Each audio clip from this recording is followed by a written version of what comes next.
એ choreographer હતા, એ director પણ છે, એ કાર્યક્રમના આયોજન તરીકે પણ કામ કરે છે, એક શિક્ષક તરીકે પણ કામ કરે છે, તમને વ્યવસ્થિત કપડાં પહેરવા માટે તમને માતા પિતા તરીકે પણ કામ કરે છે, તમને સાચવવા માટે તમારા પેરેન્ટ્સ તરીકે ગાઈડ તરીકે પણ કામ કરે છે, વિવિધ પ્રકારની જવાબદારી સંભાળતા તમારી સાથે ઘણા સમયથી જોડાયેલા છે, વર્ષોથી જોડાયેલા છે તે પણ થાય. એક બાળકને ઘરે તૈયાર કરીને શાળાએ મોકલવાનું હોય, આમાંથી ઘણા બધા વિદ્યાર્થી છે એના વાલીના ફોન આવ્યા, એક માત્ર ટી-શર્ટ સીવવાનું હોય, એક માત્ર કયા કપડાં પહેરવાની કન્ફ્યુઝન હોય, એક અહીંયાના જે શિક્ષકો છે એની પાસે આટલા ક્લાસ, એમાં 30-40 વિદ્યાર્થીઓને તૈયાર કરવાની જવાબદારી, છતાં પણ એટલે આપણે બધું મેનેજ કરતા ગયા અને આજે આપણી સમક્ષ સરસ મજાનો કાર્યક્રમ પ્રસ્તુત થયો. લગભગ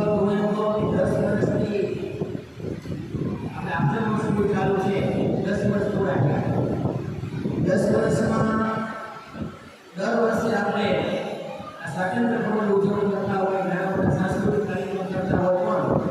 પણ વાર્ષિક જે એન્યુઅલ પ્રોગ્રામ કરતા હોય આપણે એ પ્રોગ્રામને અંતર આપેલો કેવો 10 વર્ષમાં સૌથી શ્રેષ્ઠ સાંસ્કૃતિક કાર્યક્રમ સ્વાતંત્ર્ય પર્વની ઉજવણી હોય તો આજનો કાર્યક્રમ છે. એ માટે આપ સૌ શિક્ષક મિત્રો સાથે દરેક વિદ્યાર્થી મિત્રો આપ સૌને ખૂબ અભિનંદન. અને બીજું કે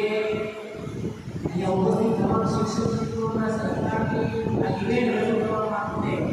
સરકારને વડે તમામ શેડ્યુલ કે જેમાં બાળકો પરીક્ષા મુજબ ગમે તેવા વિડીયોગ્રાફીની સરસ મજાની વાર્તાઓ પ્રેરણાદાયી એટલે લોકો જે દેશના ઘરવૈયા થઈ ગયા છે, મહાન નાયકો થઈ ગયા છે, એમના વિશેની વાતો એ તમારા સમક્ષ રજૂ કરવા માટે જસન સરે ખૂબ મહેનત કરી અને આ ખૂબ આયોજન કર્યું.